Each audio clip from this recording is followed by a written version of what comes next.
sur ma chaîne YouTube. J'espère que vous allez bien. Merci pour le soutien. Merci à vous tous qui êtes abonnés sur la chaîne.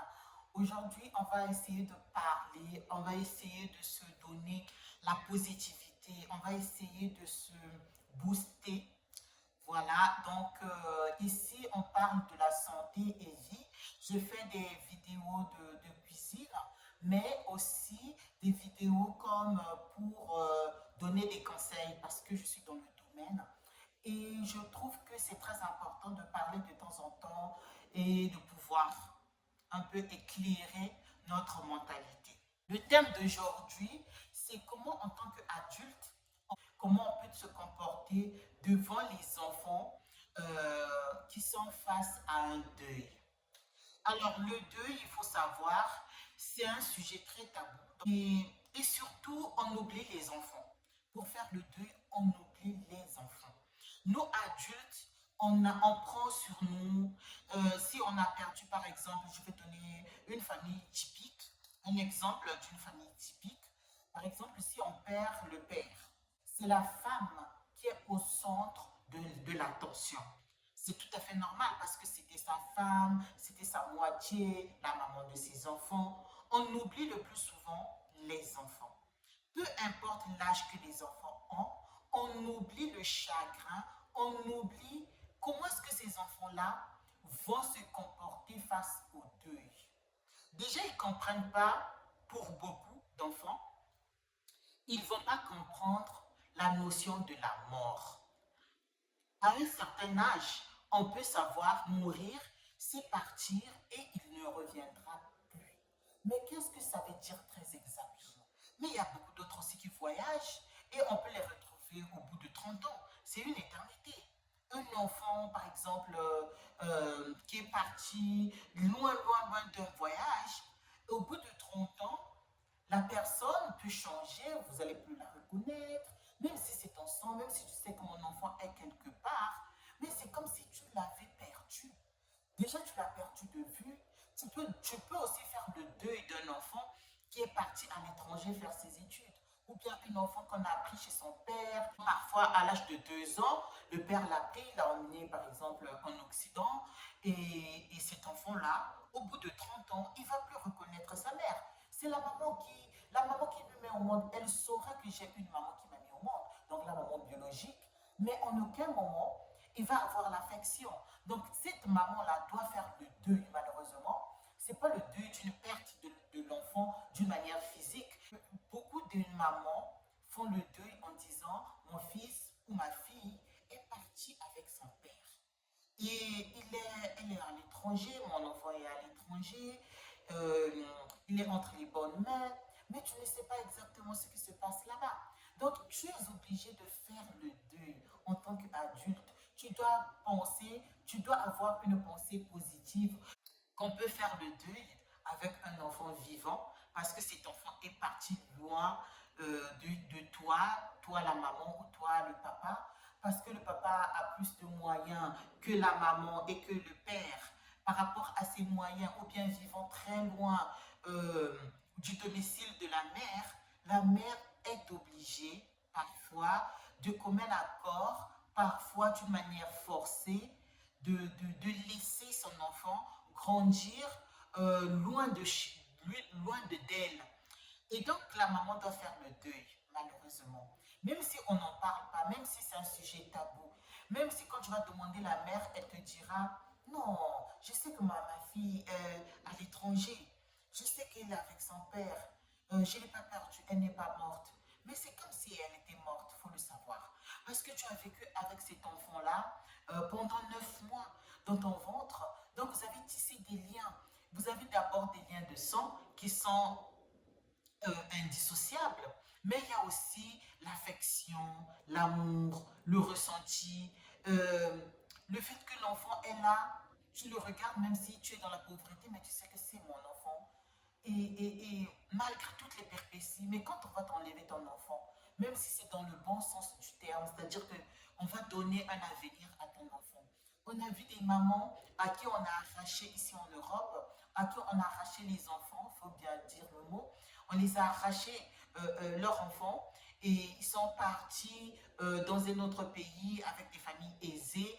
On les a fait faire adopter parce que cette jeune fille qui à 15 ans a mis au monde et ne connaît pas encore la notion de d'être maman, elle est jeune.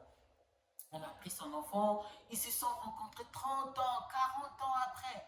Donc pendant tout ce laps de temps, une mère doit faire le deuil, ou même le père.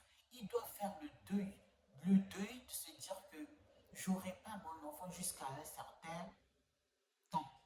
Et ce temps-là, parfois, c'est indéfini, parfois on ne sait plus. Parfois aussi, cet enfant est parti et cet enfant est mort. Si on ne te donne pas, par exemple, des nouvelles, un retour, tu diras que peut-être qu'on l'a tué, peut-être qu'il est mort, peut-être. Et tu dois faire le deuil et ça fait très mal. Maintenant, rentrons dans le vif du sujet qui est le deuil. Comment est-ce que ces enfants-là ressentent eux le deuil?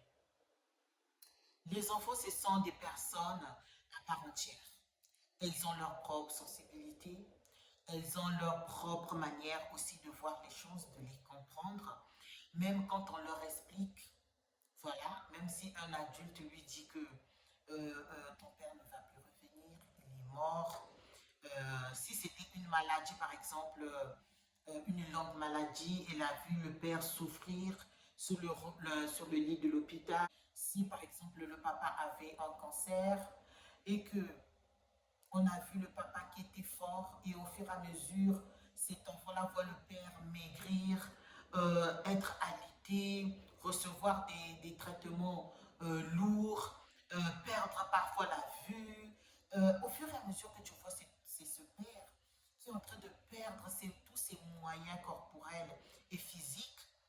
L'enfant déjà, à un certain âge, surtout quand un enfant est déjà dans la préadolescence, il va déjà se dire que mon père, je peux perdre mon papa. Donc, il peut partir à tout moment. Et cet enfant-là, que vous le voulez ou pas, dans un coin de sa tête, il cogite, il est en train de se préparer à une éventualité. Ce n'est pas seulement les adultes, les enfants aussi le ressentent.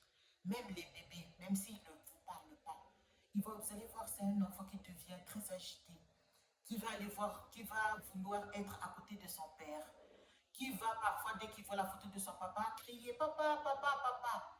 Ce n'est pas juste, ah, il aime beaucoup son père. C'est parce qu'il le ressent. C'est parce que quand nous, les adultes, on est dans la tristesse, on est dans la préoccupation, on est dans un état second, dans la dépression, dans le mal-être par rapport vis-à-vis à notre très cher époux ou épouse, ben, les enfants le ressentent. Même dans le ventre, les enfants vont le ressentir. Et chez les Occidentaux, les Blancs, en tout cas d'une manière générale, ils vont pouvoir déjà anticiper les choses, voir un psy pour en parler. Comment est-ce que je vais me comporter avec mon enfant si je perds, par exemple, mon mari ou le père de mon enfant? Ou bien si je perds la femme, la maman de mon fils ou de ma fille, comment est-ce que je vais me comporter? Qu'est-ce que je dois lui dire? À quel moment je dois lui parler? Est-ce qu'il faut en parler toutefois? Est-ce que c'est moi qui dois commencer à engager la conversation? Est-ce qu'il faut tout cacher dans la maison, les photos, les souvenirs? Est-ce qu'il faut les garder jusqu'à un certain âge? Est-ce que s'il me pose des questions, tous ces questionnements-là, il y a des professionnels de la santé qu'on appelle les psychologues, qu'on appelle les pédopsychiatres, c'est-à-dire les pédopsychiatres, ce sont ceux qui s'occupent des enfants avec un certain trouble, que ce soit de la personnalité, avec un caractère un peu plus fort, qui ont besoin, ils vont trouver des bons outils qui vont euh, faire de telle sorte que ces enfants-là puissent sortir leur aigreur, leur dépression, leur mal-être. Nous, en tant qu'adultes, on se met toujours à la place des autres, surtout des enfants. On se dit que mon fils, j'ai pas envie de le traumatiser. Mais quand il y a un non-dit, une manière d'omerta, quand c'est tabou, Si elles sont en train de le traumatiser aussi, est-ce qu'il se posera toujours des questions? Il va se dire des choses. Il ne te le dit pas directement. Parce que elle, cet enfant aussi, se met à la place de l'adulte en disant, je crois que maman souffre beaucoup plus que moi. J'ai peur que maman m'insulte, me regarde d'une manière comme si je ne comprenais pas que papa n'est plus, ou bien comme si je ne comprenais pas que maman n'est plus. Vous comprenez? Et c'est important de parler, de s'asseoir, de communiquer, de dialoguer, d'écouter, de s'écouter. D'abord, on donne la parole aux enfants. Qu'est-ce que vous ressentez? Est-ce que vous savez que on a perdu maman? Si les enfants vous disent oui, qu'est-ce que vous comprenez par perdre sa mère ou son père? Qu'est-ce que cela, qu'est-ce que ça vaut? Vous allez voir, il y a certains enfants qui vont pleurer, d'autres qui diront, je sais que maman est partie au ciel et ne reviendra pas. Oui, mais qu'est-ce que ça veut dire très exactement? Ça, c'est ce que l'adulte a dit. Maman est partie au ciel. Mais tu n'as pas vu partir au ciel. On a vu maman l'enterrer. Le ciel, c'est là-haut. Mais comment ça se fait qu'une personne qui va aller au ciel soit enterrée? À quel moment il va aller au ciel? C'est une métaphore. C'est une manière de parler. Maintenant qu'elle ne souffre plus, on sait qu'elle est partie se reposer. C'est pour cela qu'on a mis son corps sous la terre. Mais il y a certaines personnes à qui on n'enterre pas. Il y a d'autres corps qu'on va incinérer. Donc il devient poussière. Chez nous, les Noirs, c'est peu commun. On n'incinère pas beaucoup. Nous, on enterre. Et nous, Africains, comment tu vas aider ton enfant à faire le deuil? L'enfant peut devenir, s'il est ado, il peut devenir, par exemple, turbulent. Il peut devenir toujours, il est fâché, ou bien il est triste, il pleure pour rien, il te répond mal. Il dit que je pense à mon père. Si mon père était là, tu n'allais pas me parler comme ça. C'est sa manière d'évacuer ce trop-plein d'émotions. La fille devient rebelle. Elle commence à habiller d'une manière. C'est comme s'il n'y avait pas de maman dans la maison. Parce qu'il a perdu un parent. Il ne reste que toi. Et ce parent, si c'était un parent qui était, par exemple, si c'est papa, par exemple, c'est les papas qui ont plus un caractère avec leur fille. Et le fait de se rebeller ne signifie pas que elle est dans la dépression. Ça veut pas dire qu'elle ne te respecte pas. Ça veut juste dire elle fait sortir son plein d'émotions, son chagrin, il fait son deuil. C'est à toi de trouver des bons mots, des bons moments, pas d'être en conflit. Tu ne dois pas l'obliger. Tu ne dois pas l'imposer les choses. Tu dois le parler. Le temps est important. La manière de parler. Trouver un moyen. Il y a beaucoup de moyens. La communication, ça passe par, elle se lève, elle est partie, écrit. Tu ne sais pas écrire dans ce maintenant là avec la technologie, avec les téléphones, tu fais une voice. Tu l'envoies. Si tu sais écrire des SMS, tu envoies les SMS. Si dans tous ces moyens-là, il n'y a pas il n'y a pas de dialogue, il y a toujours quelque chose qui ne se défait pas. Il y a toujours une personne que cette personne-là, elle va donner le temps d'écouter. Un ami, une tante dans la famille, sa meilleure amie, son petit copain, pourquoi pas. Seulement, il faut trouver des personnes positives, des personnes bienveillantes et savoir dire des choses sans pour autant imposer ni lui faire culpabiliser. Ou bien dis-moi, qu'est-ce que tu veux que je te dise, que je te raconte pour apaiser ton angoisse, pour apaiser ton anxiété, pour que tu ne puisses pas te mettre tout le temps en colère.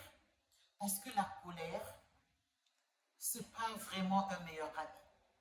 Tu vas fragiliser ta santé mentale sur le plan psychologique et psychique. Tu seras fragile. Merci beaucoup. Abonnez-vous les amis, likez, commentez. Muchísimas gracias. Ciao.